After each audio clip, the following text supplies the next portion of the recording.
Hello everyone and welcome back to the Computer YouTube channel.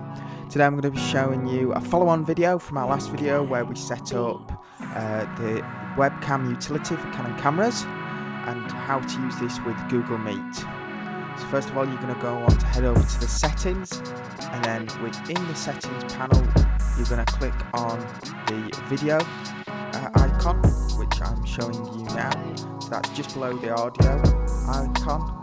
Then in the video settings option you're going to click the device and click the EOS Webcam utility, just like I've selected there. Keep everything at auto. Make sure the camera is fully switched on for all of this, and when you click the utility then the camera should immediately pop up as your webcam.